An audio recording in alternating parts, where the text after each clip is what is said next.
The Russia-Ukraine war has intensified in the occupied territories. Russia had to abandon many occupied territories. The Russian army is unable to succeed on the front with untrained soldiers and insufficient ammunition. Russian leader Vladimir Putin is unable to prevent his failure against Ukraine. Developments on the streets of Russia these days show that Putin is now accepting defeat. Russia has shifted from an offensive to a defensive posture on many fronts in the occupied territories, but the recent development shows much more. Russia has started deploying air defense systems on the streets of the capital, Moscow.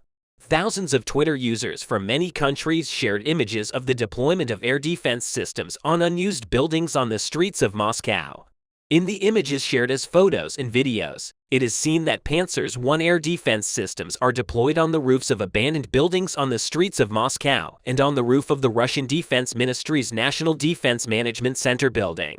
Putin's move amounts to an acknowledgement of his regression with a recipe because Putin, who has failed in the regions where the war is intense, thinks that the war can spread to his country at any moment. For this reason, he is deploying Russian-made Panzers I anti-aircraft artillery systems in various spots of the city against a possible Ukrainian air attack. It is rumored that Putin took this precautionary measure after Western European countries announced a military aid package, including long-range weapons, to be sent to the Ukrainian army, allegedly along with the anti-aircraft systems placed on rooftops. Moscow's surroundings have also been equipped with massive air defense systems. It is said that S-400 air defense systems have been placed in various spots of the capital since the beginning of the war. The Ukrainian army has shown great success in the occupied territories. Putin, on the other hand, has tried to cover up his failure by attacking civilian areas and infrastructure. The Ukrainian army is very careful not to attack civilians. Ukrainian President Zelensky has often said that the difference between the Ukrainian army and the Russian army is in targeting civilians. Since the beginning of the war, the Ukrainian army has successfully struck several military air bases and military airfields in Russia. These include Engels Military Airfield in the Saratov region and the Okulovo Military Airfield in the city of Ryazan. The Ukrainian Air Force had already reached Russian territory by passing the occupation zones. Ukrainian kamikaze drones bombed an oil facility in Novocherkassk Rostov region, the largest oil refinery in southern Russia. Likewise, 2 Ukrainian helicopters crossed the Russian border, flew 40 kilometers on notice, and hit warehouses belonging to a Russian oil company. The missile attack on the Russian city of Belgorod also shows that the Ukrainian army has crossed the Russian border many times. So why is Putin making such a move now by deploying anti-aircraft, missile, and artillery systems on the streets of Russia? Putin has admitted that he has reached the final point because the Russian army is losing every day against Ukraine. Russia has lost over 120,000 soldiers less than a year into the war. Even the mandatory mobilization orders announced can't solve this problem. Russian youths do not want to fight, and the Russian people are increasing their street protests against the occupation every day. Putin has also lost hundreds of thousands of ammunition during the war. The successful operations of the Ukrainian army's air and ground forces, which destroyed Russian military bases and ammunition depots, show that Russia is in a state of irrecoverable decline. Russian leader Putin has failed to solve all these problems. His failure is now evident in the withdrawal of troops from the front, unarmed and without ammunition. Putin fears that the war will spread to the streets of Russia in the face of the Russian army's retreat and the Ukrainian army's excellent advice. That's why the city is being equipped with anti-aircraft air systems. Russia has no presence in the regions where the war is raging. The war is currently raging in the eastern regions of Ukraine, in the cities of Donetsk and Luhansk. In the cities of Bakhmut and Soledar in this region, the Ukrainian troops are writing an epic against the Russian invaders. The Russian army, on the other hand, has many problems within itself. In the past days, soldiers of the Russian private military company Wagner Group operating in the occupied territories announced that they had captured the city of Soledar, but soon after, a statement came from the Kremlin. The separate statements of the Russian army and Wagner Group soldiers caused controversy. There are many different units in the Russian army. Among these units, the Wagner Group and Kadyrov soldiers have been on the agenda since the beginning of the war. The mercenaries belonging to the Wagner Group company are unaware that they are fighting for company owner Yevgeny Prigozhin's goal of seizing the salt mines and underground resources in the city of Salado. Chechen soldiers loyal to Chechnya's unpopular President Kadyrov are on the front line because Putin holds Kadyrov's office. Meanwhile, soldiers of the Russian armed forces, on the other hand, are forced to fulfill their military service, unaware that they are fighting for Putin's political ambition and reputation. In short, not all Russian troops are volunteers and violent soldiers. This is causing Russia to lose more and more day by day. It is also stated that these units of the Russian army cannot agree among themselves. The soldiers belonging to the Wagner Group do not listen to the commanders of the Russian army. Chechen troops loyal to Kadyrov are humiliated because of their race. This turmoil within the army is preparing the end of Russia. The recent dismissal of Sergei Surovikin, the commander in charge of Russia's invasion of Ukraine, proves that Russia is exhausted. The Ukrainian army is making history with its successes against Russia. Zelensky is united with his army and his people. As the war intensifies, the resistance of the Ukrainian people is getting stronger. In contrast to the problems in the Russian army, the Ukrainian army is united with all its units against the invaders. Soldiers of the Azov Battalion, of the Ministry of Internal Affairs of Ukraine, and the Kraken Regiment of the Ministry of Defense of Ukraine have carried out spectacular operations in the Donetsk and Luhansk regions where the war is raging. These units are made up of the most experienced soldiers serving in the Ukrainian army. After the loss of Crimea in 2014, the Ukrainian army has paid great attention to their work. The Azov Battalion and the Kraken Regiment were formed after the loss of Crimea at the beginning of the Russian occupation. The Ukrainian army placed its most experienced soldiers and commanders in these battalions. Both battalions played a major role in the Ukrainian army is adverse against the invaders. In the new year, the war intensified in the shadow of reshuffles, explosions, gains and losses. The Ukrainian army, with the support of Western and European countries, continues to strengthen its army day by day. The Russian army, on the other hand, is on the decline due to sanctions, troop and ammunition shortages, and other unfavorable developments. Russia has lost almost 70% of the territory it occupied in Ukraine. Zelensky is also trying to take Crimea, annexed by Russian occupiers in 2014 from the Russians in the new year. The Russian-Ukrainian war is expected to become more heated. We will continue to bring you all new developments in the war zones. Why do you think Russia has placed anti-aircraft systems on the streets of Moscow? Will Putin be able to solve the problems of troops, ammunition, and units in the Russian army? How do you interpret the successes of the Ukrainian army? Ukraine and Russia are still trying to gain superiority over each other in the air, land, and sea areas. So what does it take to win this war? In order to defeat Russia, which is currently grappling with a Wagner rebellion, Ukrainian forces are again deploying an army of drones to destroy Russian military resources, cut off their connections, and end this war. The drone army of the Ukrainian army is reinstated as the determinant of clashes on the front line of Zaporizhia, Donetsk, and southern Ukraine. In addition to these critical front lines, the drones of the Ukrainian army are also very important for the other stage of Kiev's major offensive plans in the other phase of this plan. Apart from the Zaporizhia-Donetsk area, there is also Luhansk, one of the most important areas of infantry clashes. Luhansk is very strategic for both sides of the war. Russia provides a significant part of its military supplies from this region on.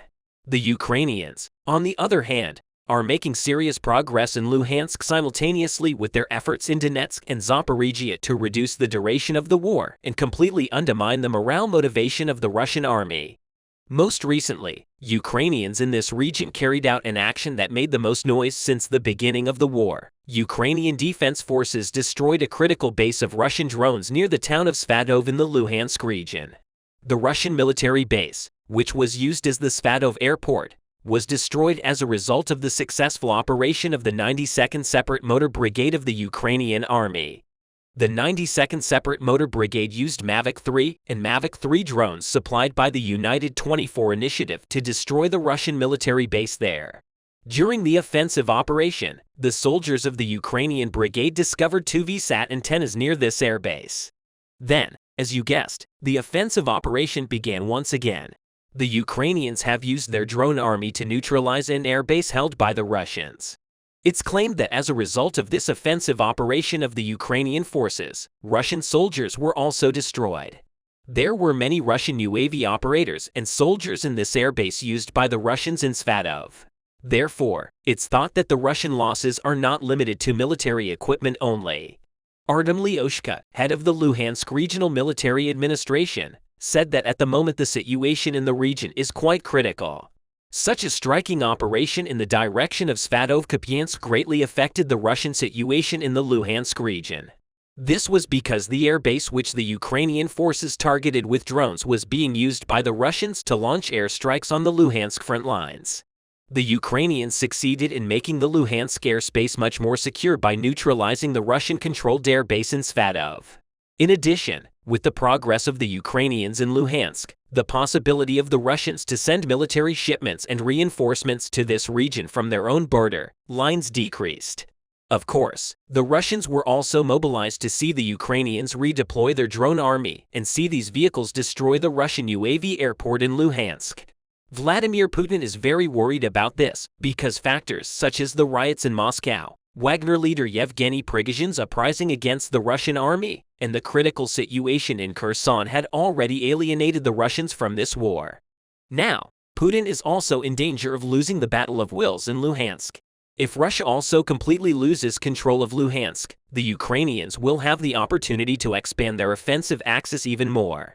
Currently, Ukraine's drone army supports ground attacks, tank clashes, and trench warfare in an unbelievable way. Apart from operational initiatives, the drones used by Ukraine provide critical data on the strategic situation of the Russians, not only within the territory of Ukraine, but also in the regions bordering Russia. The drones of the Ukrainian army are actively working such a military effort by Kiev in the regions bordering Ukraine, and Russia brings Ukraine to the fore in the air war. So why couldn't the Russians use their air force as effectively as the Ukrainians? The Russian Air Force has many more powerful warplanes, such as MiG-29, MiG-31, Sukhoi Su-30, and Sukhoi Su-34. In addition, the Russians have effective missiles that can be integrated into these aircraft in their inventory. But against Putin's Air Force, there is a Ukrainian army equipped with Western weapons and air defense systems. NASAMS, Krotali, Iris, and Patriots are the guardian angels of the Ukrainians. Russia has difficulties in overcoming these air defense systems. Of course, we're all aware that the Ukrainian army would not be able to prolong the war for this long without the military assistance of the West and the USA. But Russia, in addition to all the military support and aid we have mentioned, still underestimated the weapons and military ammunition provided to the Ukrainian army. But looking at the current situation, we think that Putin will withdraw from Ukraine, give up, and return home when the cost of war significantly outweighs the benefits. Putin's disastrous mistake in invading Ukraine has now come to directly threaten his control of power. So where will the breaking moment about the war policies of the Russian leader take place?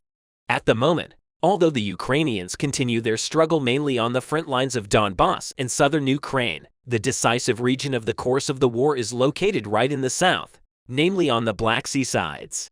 Of course, we're talking about the Crimean Peninsula.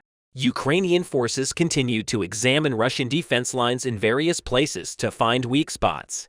Meanwhile, Russian forces are expanding their fortifications, especially to the precious Crimean Peninsula. So far, the broad defensive lines have worked very well for the Russians.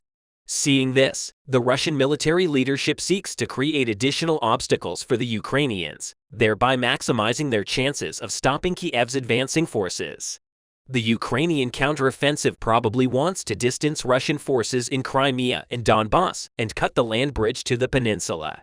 In response, the Russians are building additional defensive positions at the entrance to Crimea, a narrow and bridge connecting the peninsula to the Kherson Oblast. The length of the extensive ramparts is about 6 miles. In a recent forecast of the war, British military intelligence highlighted the Russian command's assessment of these detailed defenses on the peninsula that Ukrainian forces are capable of a direct attack on Crimea. It's no secret that Moscow apparently wants to retain Crimea at all costs. Russian President Vladimir Putin and his advisors in the Kremlin have repeatedly claimed that occupied Crimea is outside of the borders for Ukrainians. Indeed, the Russian leader has even threatened to deploy tactical nuclear weapons in Ukraine if the territorial integrity of Crimea is threatened by a counterattack. However, Russian officials had made similar threats before, but the Russian army did not take any steps in this regard. Since the Russian military invaded and illegally annexed the peninsula in 2014, NATO has turned Crimea into a stronghold with extensive anti-access air blocking ATD systems to keep out warships and aircraft. Against all these measures, Russia is still worried about Crimea. There is talk of a major Ukrainian offensive expected on the peninsula. This week, Russian Defense Minister Sergei Shoigu reported that an attack on the Crimean Peninsula with Western long-range systems such as the M142 high-motion artillery rocket system and the Storm Shadow cruise missile would trigger a massive backlash. Among the threats in Crimea, in addition to the HIMARS or Storm Shadow used by the Ukrainian army, unmanned aerial vehicles and submarine drones are also a major threat to the Russians. As we mentioned in this video, we last saw in Luhansk how effective the drones used by the Ukrainians were. The same is true for the Crimean Peninsula. Soviet Aerojet-powered UAVs are convenient for the Ukrainian army to reach every part of the peninsula. In summary, while the situations in the Crimea, the southern Ukrainian fronts, and the Donbass are so critical, it seems unlikely that Russia would defeat the Ukrainians in the airspace, on land, or in the sea. This is clearly evident from the most recent military casualties in the Russian army. The Russian army has lost 224,000 soldiers since the beginning of the war. In addition, Russian forces continued to suffer significant losses, with more than 700 killed, wounded, or captured in the past 24 hours. The Russian aerospace forces lost 8 fixed-wing aircraft and helicopters in the Wagner Group rebellion, making it one of the deadliest days for the Russian Air Force since the start of the war in Ukraine. Specifically, Wagner Group mercenaries shot down 4 Mi-8 transport and electronic warfare helicopters, a Ka-52 Crocodile attack helicopter, and an Mi-35 belonging to the Russian army. In this latest update, the Ministry of Defense of Ukraine reported that the Russian army lost about 321 combat attack bomber and transport aircraft, 308 attack and transport helicopters, 4,030 tanks, and 4,034 artillery pieces. Considering all of this, the war is currently moving towards a dark spot for Russia. They hadn't experienced as many military losses as this in a long time, but in the coming days, Ukrainians, UAVs, war tanks, artillery, infantry units, special forces, and military forces, which we cannot count, seem to pull Russia into a much deeper and darker swamp. In summary, it seems impossible for Russia to regain its former power, but the expected freedom for Ukrainians is very close. Thank you for watching us. Kiev troops captured an entire detachment of Russian mercenaries from the Storm Special Military Division in the Donetsk region. 22 Russian soldiers were captured by the Ukrainian armed forces. A Ukrainian soldier named Magyar stated that the captured invaders belonged to the Russian Storm PMC unit. With the surrender of weapons and all ammunition, the entire surrender process of the Russian soldiers was videotaped. We see the extent of the conflict more clearly in the videos published on social media platforms. The progress of tanks and armored vehicles leaving huge smoke behind them is quite remarkable. According to Magyar, all the prisoners were caught, according to all the norms. Russian captive soldiers were evacuated from the battlefield. Also, as a result of the conflict, 5 Russian armored vehicles were destroyed, including 1 tank, 2 BMD-2 and 2 extremely rare M590951 armored vehicles with the help of minefields, artillery support, and the FGM-148 Javelin ATGM. Heaps of scrap and clouds of dust remain from the Russian battleships. So what is the Storm Special Military Squadron? Storm Unit is a Russian private military company founded in 2022 under the auspices of the Russian Ministry of Defense. The main source of manpower flow to the unit are enlisted Russian prisoners. A number of independent sources report that the recruitment of prisoners into special storm battalions is aimed at correctional colonies for released military personnel and former security forces. The units of this penal battalion have already distinguished themselves as assault infantry in the battles for Solidar in the Donetsk region. On the other hand, new developments continue to occur in Bakhmut.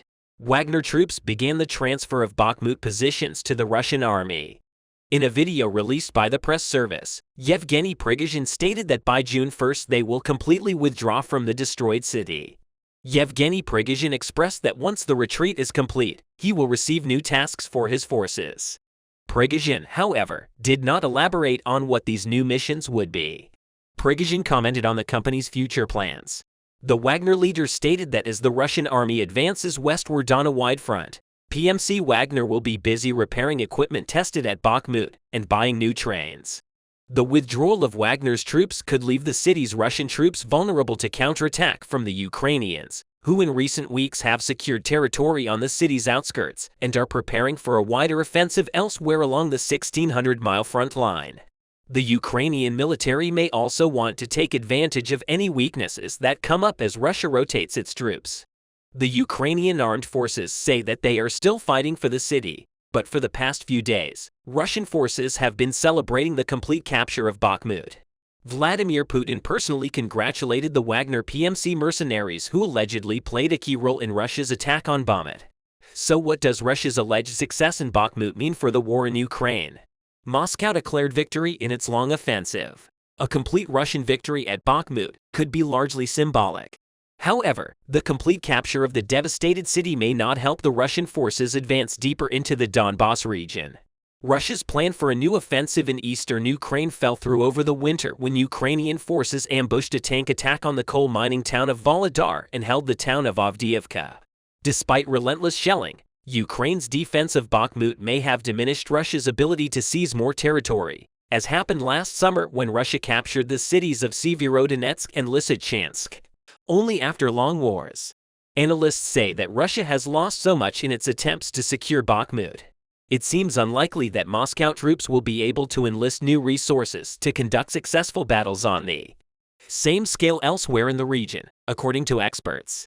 Communication problems within the Russian ranks and long-standing tensions between Wagner and Russia's military leadership could hamper Moscow's efforts to hold the city or place forces elsewhere. On the other hand, the Russian military depot was engulfed in flames near the Ukrainian border. Russia's Bryansk Oblast shares borders with Belarus and Ukraine's two most northeastern regions, Chernihiv and Sumy.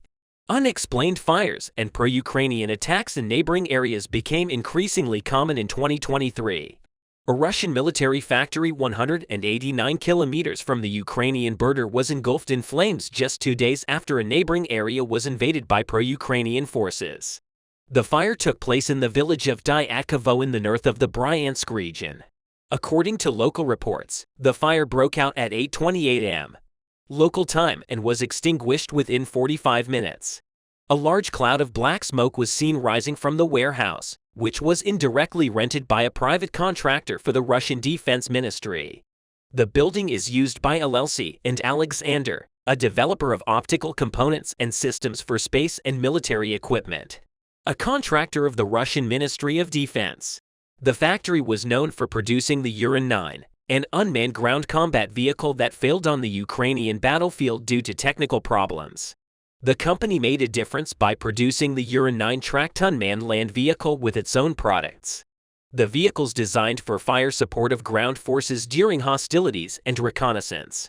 Anton Gashenko, advisor to the Ministry of Internal Affairs of Ukraine, shared a photo after the fire in the warehouse.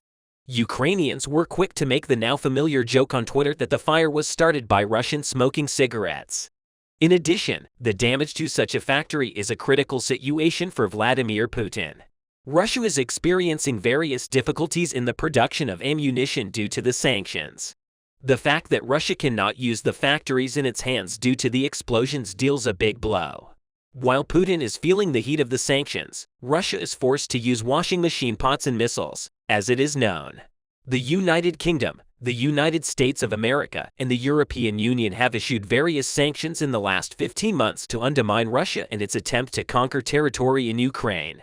The sanctions imposed by the United Kingdom include inter alia, providing technology, transfer, and technical assistance to Russia with the aim of crippling the country's ability to continue its military operations in Ukraine. The sanctions imposed on Russia by Western countries for the last 15 months are increasingly affecting Vladimir Putin's country. Economic measures and export bans seem to compel the country to supply its soldiers with equipment filled with pots from household appliances. Dr. Lawrence Har, senior lecturer at the University of Brighton School of Business and Law, discussed the reports focusing on Russia's financial struggle. According to Har, the Russians are redesigning computers in refrigerators, washing machines, and dishwashers and turning them into missiles. Russia's crude oil and energy exports were also heavily affected by the sanctions. His research focuses on the application of financial economic theory to the energy, oil, and natural resources sector.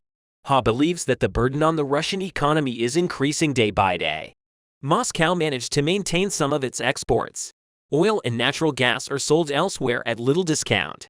But Moscow no longer has access to capital markets. In 2 or 3 years, the oil industry will begin to diverge, as in Venezuela. This situation will create the danger of inflicting a fatal blow to the Russian economy. It seems that Ukraine war had a negative impact on Russia in many ways. Russia suffered a number of casualties on the front lines. At the same time, Vladimir Putin's war was in danger of spreading to his country.